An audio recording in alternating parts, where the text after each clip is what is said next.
everyone. Welcome to Twisted Dye Kitchen, my fiber journey. I'm so glad you're here to take a few minutes and enjoy our making, our crafting, different paths that I've gone on this past couple of weeks, and just enjoying the life that we have. If you're a new viewer, welcome. I'm so glad you're here, and I'm glad you found me. If you're a returning subscriber, thank you, and I appreciate all your wonderful comments and following me. I've gotten quite a few wonderful comments regarding rug hooking, that they were glad to see someone providing rug hooking content. Today I'm going to be providing just an update on my knitting, a little bit on my rug hooking, and not so much with spinning.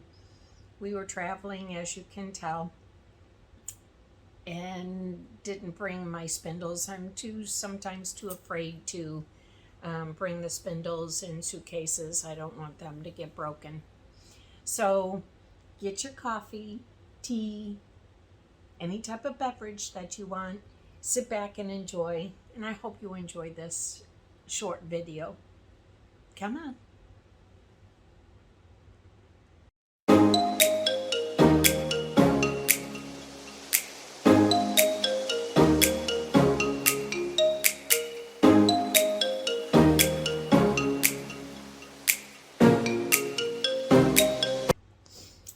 As you can tell from the footage, video footage, and the pictures that I provided at the beginning of the intro, my husband and I were in Alaska the past couple of weeks.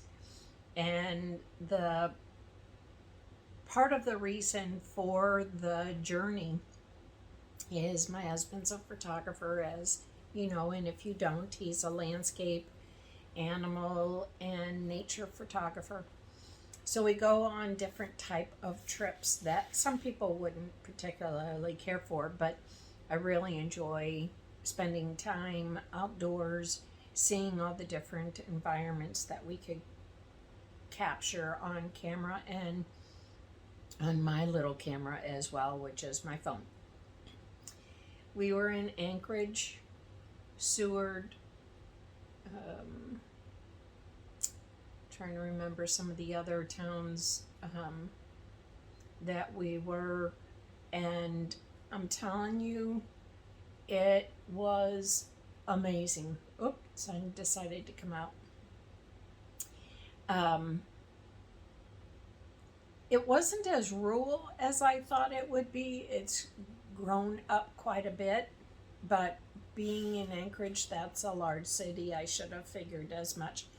But we drove several hours away. The first animals that we saw were the Dall, D-A-L-L sheep. That was super cool. I mean, we weren't even out of the airport property, maybe a half hour, 45 minutes, and we saw a herd of them. It was so much fun. Then we kept driving. He was trying to find some moose, and he wasn't able to find any, but that was okay. So he took us to the little city of Seward, and it's a harbor town. The weather conditions the first several days were cool and rainy, and in Seward especially, that was the weather. We went to Seward primarily to take a boat out to capture whale sightings. So basically a whale cruise. What we found were a pod of orcas. We had sightings and the tail of a humpback whale, which I was super excited for. We saw these darling little sea otters that were on their back, and they were eaten. So you see this little yellow white speck every once in a while on the ocean horizon, and it's these little guys. They're just laying on their back, just enjoying themselves and eating whatever they found. The other was trying to think so we saw some puffins. We saw a rhino type bird, and I'll try to see if I can remember the true name of this bird. But saw a lot of wildlife, saw areas where the glaciers were, got into some pretty rough areas of water based on where we were in the little peninsulas and coves. And what was super cool, it's kind of a cool and a bad thing, in my opinion. We got to witness one of the glaciers. We saw little bits of chunks going into the sea, and then all of a sudden we were able to capture this whole side of the glacier just crashed and went into the sea. We were all applauding, and then my heart just kind of sank, because that means that the global warming is really affecting these glaciers, and we really need to take a good look at what we're doing to the environments and making sure that we keep the earth safe and providing this wonderful sense of splendor for generations to come. Then we went to another area. It was Homer, and we picked up, well, actually we were picked up from a helicopter pilot. He took us into bear camp. How amazing that was. The bear camp was so secluded, so far away, that obviously the only way that you could get that is by air. So there were some small aircrafts there, as well as the helicopters. And the bear camp that we had, he owns the camp and so many acres. I want to say it's like 128, 130 acres of this property that, excuse me, is positioned right in bear field, basically. We saw, when we started to land, at least 8 to 10 bears, and they call grizzlies brown bears, and they have different type of brown bears, and they also have black bears. So he gave us these waders, and they told us to make sure that we brought some type of a water boot. And then they asked us our size for shoes, and I'm like, okay, what's that for? And they said for waders, and I'm like, seriously, we need waders?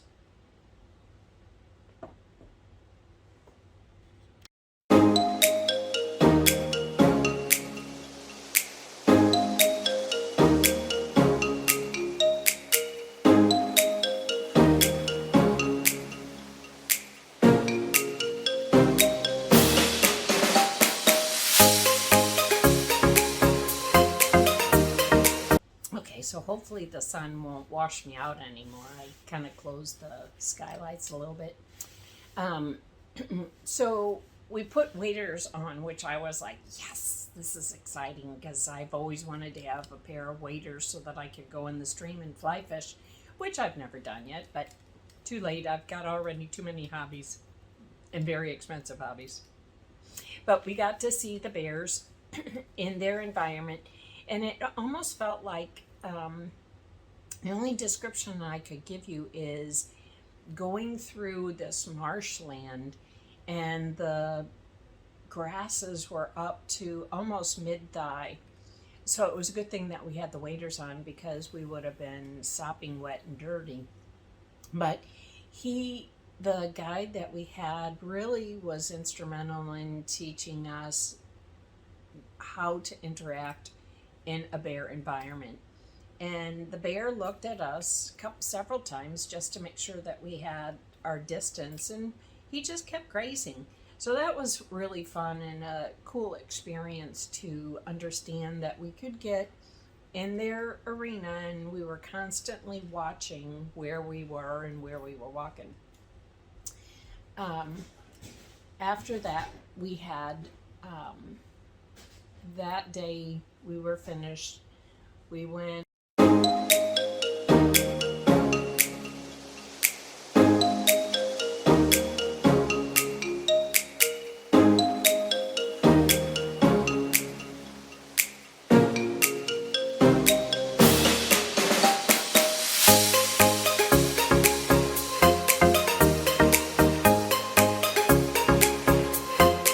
So we went in this little town that we then, the pilot took us to his balloon or pontoon airplane. And then we flew all the way over to another part of town to see different glaciers and different waterfalls. That was super cool. And then we came back the next morning. And keep in mind, this time in Alaska, it's almost daylight all the time. So it's like 11 o'clock at night, and we're still chatting, having a good time, and all of a sudden I'm like, why am I starting to feel tired? And I'm thinking, holy cow, it's 11:30. I got to go to bed. I need some sleep. So that was kind of interesting and very hard to recoup from. But then the next morning, they had breakfast for us, and we started to sit down. And then all of a sudden, here are these picture windows, and here comes this brown bear. He comes up, starts looking for something, kind of looks in the window like, hey, what are you doing? What do you got to eat? And then he just kind of walked past and went out to the bear area where he would forage for food. And it was like, that was sweet. I enjoyed that. And then, we kept looking for different areas for us to walk. And I wanted to have Kenai parks, national parks. We did a lot of walking. The water airplane took us to Brooks Fall. And Brooks Fall is the pictures that you saw where the bears were in the water and they were catching the salmon as they were going upstream. That was amazing. And because of so many people, this is salmon season right now. They're swimming upstream to spawn, and then they die. And the bears need to get that fat, so they eat all the salmon. And it had rained so much that the water was really high, and the bears were getting a little bit anxious and territorial with the other bears. So there was kind of some confrontations. But the park had you sit and watch this bear video for bear safety, which I thought was really a very smart idea. And we got a little bear pin and to say that we were certified. And it was a good 1.5 miles to the river and the little fall where the bears were. And they only allowed 30-minute time periods so that the population of people that wanted to see the bears all had a good chance to visit and take their pictures and enjoy the view of seeing these wild animals in their natural environment and just having a good time. So that was really, really special. Very fortunate to see that and be able to witness and have my husband shoot a lot of photography so that we could capture those moments. So then we went back searching for different type of wildlife, whether it be moose or caribou. But we really had a good time. We had a couple of nice sunny days, which was really nice. And then we went into this cute little port, and it was called the Spit. which was kind of interesting. And in this little spit were different little shops, souvenir type shops, but some of them were handmade pottery from the locals. There were wool sweaters that were knit by locals, and we're talking locals up to 2, 3, 4 hours away. They'd bring them all in, so that was kind of fun. Went on several of their little beach areas, and of course I had to collect some rocks. I always collect rocks wherever I go, and then I give them to my grandson. But all in all, the trip was very successful. We had a great time. It was really difficult for my husband and I to readjust to the time zone. They are 3 hours, I want to say they're 3 hours behind us. So that was a lot of time, plus a lot of flying time. So it took me several days to get caught up with this time zone. So I hope you enjoyed those videos. I always think of my subscribers and my fiber friends when I go on these trips and take the footage for you.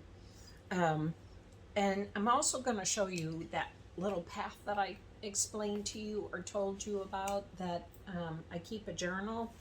Well, excuse the back of my head. This is my traveler's notebook, and I keep this pretty much wherever I am. I write my calendar, events.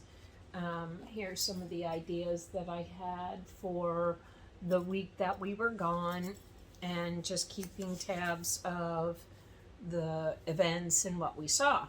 And it's interesting, if you don't do it, if you don't capture those moments at that particular in that evening or sometime that day when you have some downtime, you forget where you were. You will forget what happened, what was the weather like, what day is it. It was just amazing. Excuse me. So I documented the first day. There's Chicago's International Airport. There's Alaska, the first visual I got to see for Alaska. And believe it or not, this was at 11:15 at night, and the sun is just starting to go down. What is that all about? That was crazy. So that was kind of fun.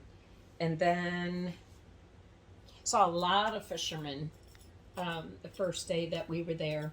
We were fortunate. The hotel that we had, we just literally walked maybe a half of a block, and there was a stream, and in the stream were all these fishermen, and they were fly fishing for the salmon. It was still sockeye, and then the silver, what they call the silvers, were coming. So then I took this picture, which was on some of the buildings by the little walkway, and I take these pictures just so that I can remember some visuals. If I want to create another rug, then I have some ideas of markers that I could encapsulate. Here's the Port of Seward, and this is how rainy, foggy it was. This was a little black bear that we saw. He was so cute and just kind of chilling out. Some of the beautiful nature, their flowers. And then I took this picture of this, what do you call this? My brain is gone. Maybe I should drink some coffee, Ange, to get my brain. This was a waterfall, and this was called Virgin Creek. And this was at a ski resort where we were, and this was considered Animal Kingdom Rehab Center. So that's where they had bears, they had fox, they had porcupines, They had water buffalo, not water buffalo, yaks. Boy, was I trying to get that fiber. And here's that little sea otter that I told you about. Isn't he cute? So what I did is I took some of the brochures, pamphlets that they had, and I was able to take out some of the pictures that they had. These were the tickets that were from our boating to go for the whales. And here's the, I don't know if you can see them. These are the orcas that were right by our boat. And no, I didn't feel afraid. But what I did find out, and I talked to the ladies that were our guides, they told us that the dorsal fin, the tails, tell them who they are. So they don't name them per se, but they give them some lettering. So this was AT, I think it was 195. And I can't remember right now what, and I knew I should have wrote that down, that what specific area, if they were one that did a lot of traveling from different areas, different parts of Alaska, or if they went down and then came back up during their migration. This was my humpback whale. I was so excited. And if you can see, it had 2 white specks, and the tail had like a little scoop down there. Well, if you go to happywhale.com, that will allow you to identify that whale. And then here was Seward again. And this was out on, and I thought that was be a really cool rug. I really liked that idea. And then here's all the little birds and the colonies and all their little chicks that they had real close to the area where our glaciers were. And then here's from one of the brochures all the different sizes and types of salmon that they had. And this was wonderful coffee, so of course I had to cut it out and put it in my book. So this one is, that's the helicopter, and that little brown speck is a brown bear, which is a grizzly. And then that's me sitting in the back, and that's the back of my husband's head. And here we are again. So you really can't see too much, but if you look at that one, we're 100 yards away from that bear. And no, I wasn't afraid. Here is my foot and the paw print. And then the mountains that are behind, and that's the bear. And then, oh, I don't know if you can see that, but it's an A-frame house, and that was at bear camp. So what I did is I kept notes that evening or the first morning that I could remember. I didn't want to forget anything. This was our first sunset because everything else was socked in. And these beautiful flowers right here are called fireweeds. And I think if you look at fireweed, it's a beautiful pink, hot pink flower. And I'm looking to see if I have a picture of it, a close-up picture of it. No, I don't. It's a cone-shaped flower, and it's almost a magenta pink. It's so vibrant. And the flowers, the petals of the flowers open up from the bottom, and they keep going up. And they open and open and open. And when they get to the very top and the last flower, that's when summer's over. That's what the natives call it. And I thought that was super cool. So here's our prop plane getting ready. I was fortunate to be in front. So here's some of the aerial views of some landscape where the water creates these little streams and breaks through and then causes the vegetation to grow. Here's Brook Falls, and that's where the bears are catching the salmon. And there's the bears sitting in the creek just having a good old time, and all the gulls are all there as well, catching anything else that they could get their little hands on. So here's the picture of the bear in the morning. So there's our breakfast right here. There's some fireweed. And then there's the little bear. He's looking at us and he's getting a little closer. And I wasn't afraid, not at all. We had been to Africa, so I figured if I could manage to go through Africa, I can manage anything. So we went to the Russian Falls. And here's our first true sign that there are bears in the area. And this one says, caution, aggressive sow with cubs. Beware keep your distance, because she was between the upper and lower area of the falls.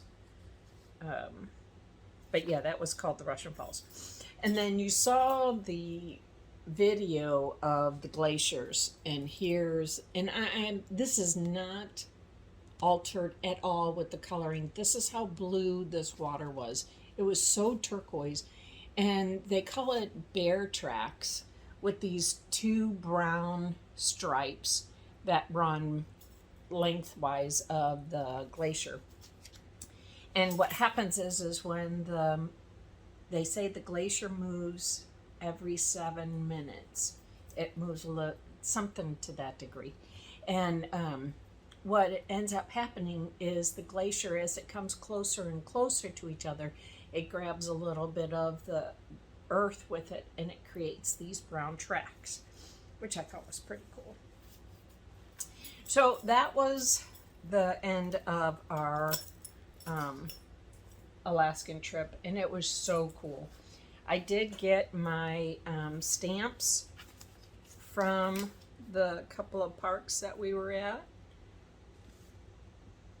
So this was, I can't read it, it's a national park. It was in Homer, Alaska. I think it was Katmei. And this was the Maritime. So you can see the couple of stamps that I try to get. And this is in my little national parks. That's my husband. So, on to knitting. I'm sure you didn't want to hear all about Alaska, but in case you've never been there, it's kind of a fun excursion. Hold on, we'll talk knitting.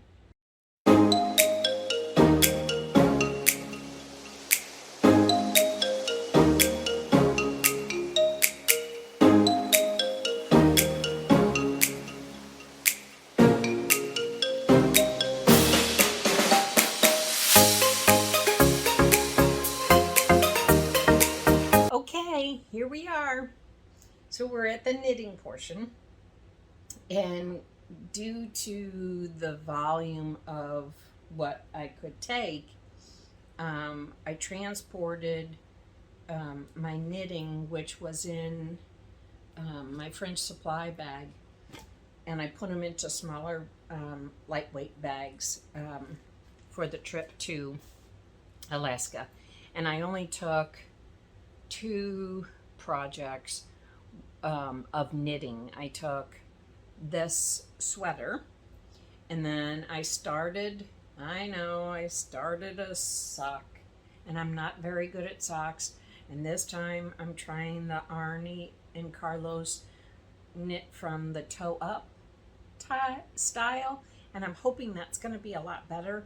So I'm making a pair of socks for my husband, so we'll see. So here is my gorgeous yarn from Sweet Skein of mine. I'm going to stand up. So I tried this on. This gets more of a boat neck style, and the ribbing comes to the shoulder. So I am now down to the ribbing. And I tried it on, everything fit fine.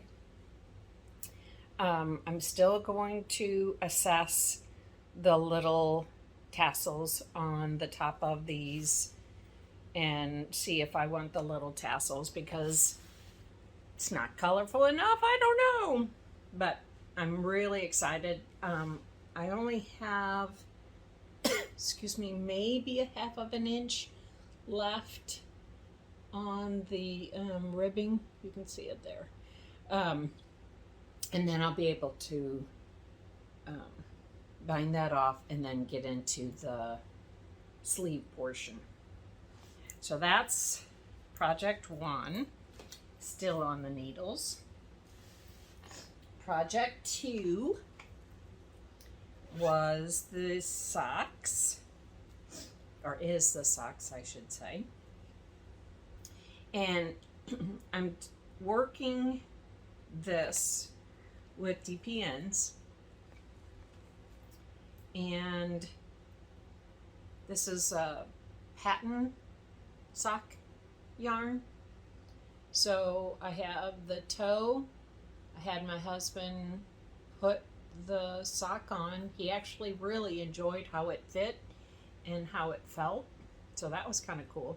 These will probably be ruined right away because he's so rough on everything, but I really enjoy the pattern. I think it's really cool. So progress, I have, as you can see right here, the yarn for the Afterthought heel. Never did that before, so we'll see how well that turns out. Keep your fingers crossed that I'll actually have a pair of socks that work. So that, I did keep it in this bag because this is a cute little sock bag, and this is from Sandy by the Lakeside. This was from years ago. I really, really enjoyed this little bag. And then, as I said, I didn't do much spinning because of the fear of hurting my spindles, but I think I'm going to stop this so that I can show you my next path. There is no spinning, so it's just going to be the knitting and my path to, I'm going to keep it, psst. Hold on.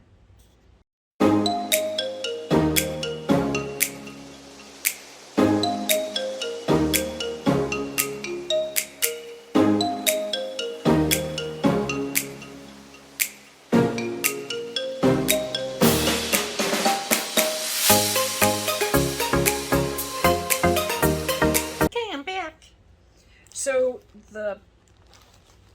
my episode 1 explained to you that I started off in quilting. I was an avid appliquer. I was considered an advanced appliquer.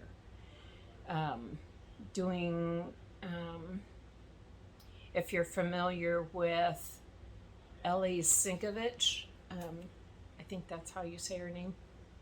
She did Baltimore quilts, and Baltimore is a specific style. I think it's 25 blocks, possibly 12 to 25 blocks or 24 blocks of all applique. So with that, my skill set has dwindled to nothing. And the next, my husband, he's so damn nosy. I do paper piecing. And with the paper piecing, I am trying to make a little quilt for my granddaughter. So here's the style of the pattern. And then right here is a diamond shape, and that's going to be a solid white. And I'll show you that. So I had these all done up. These are my shapes, individual shapes. And so you have a center. There's my center. And then you take that center and you put it like that, and then you build from there. Oops. So once you build that, then you come and you put the diamond, and that's how you connect them all. So I've got enough for a little lap quilt, but I'm gonna keep going so that I can have, I don't want to say a twin, but pretty darn close to a twin, so she can drag it around wherever she wants to go. She'll be 1 next month. I can't believe it. She's so cute. She's so adorable. Sorry about that. So that was my other little path. That's my quilting path. My rug hooking, since my 3 mats, which are over there, are finished, I took a little bit of a breather, went on vacation, and came back motivated. I purchased Deanne Fitzpatrick's newest book, took that with me on the trip to Alaska, and I read the book from cover to cover. At first, I was just in awe of all the pictures, and of course I had to look at all the pictures. And then I had to study all the pictures and see how and why and where she came from and where she is now. It's amazing of where we start and where we are now with our style.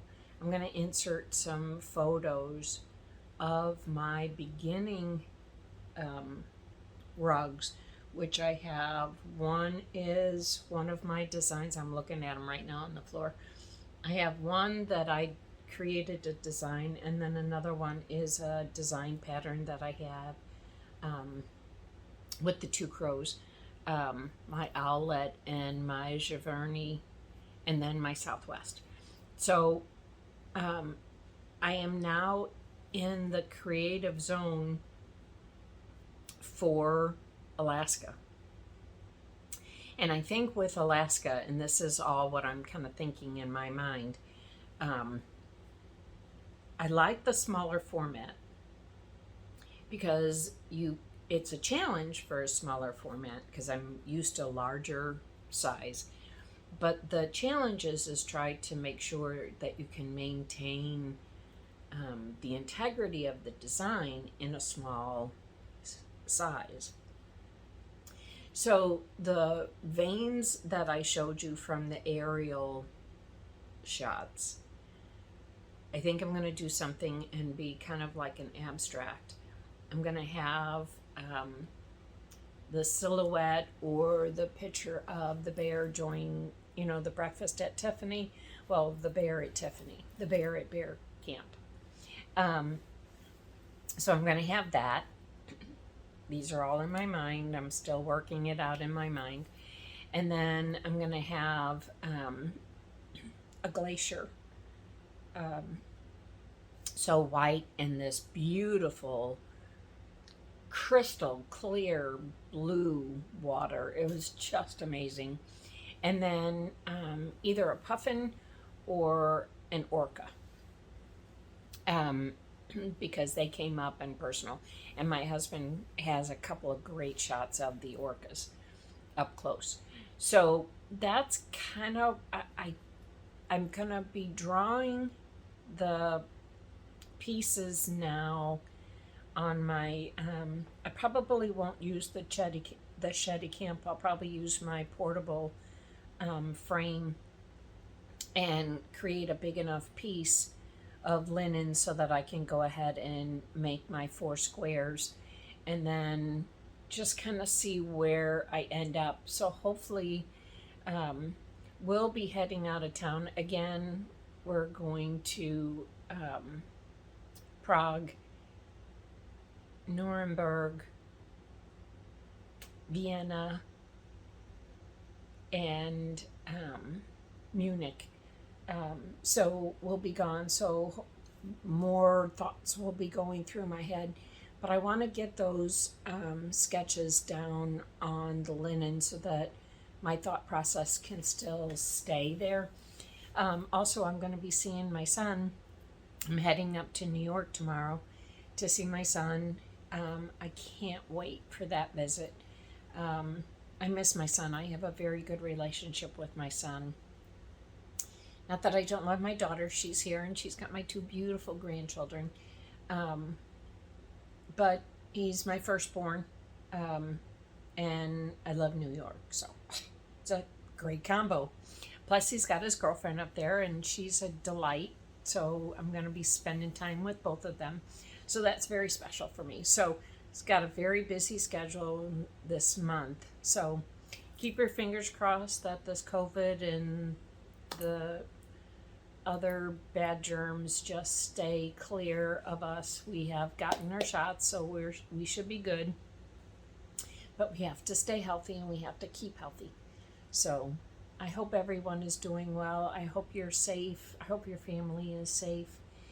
Please just keep your thoughts and prayers and good vibes to people out there that are still struggling. And if your crafts bring you joy, then keep going with them. Even if it's just for, like they said, 10 minutes, just take that time and enjoy. Until then, bye-bye.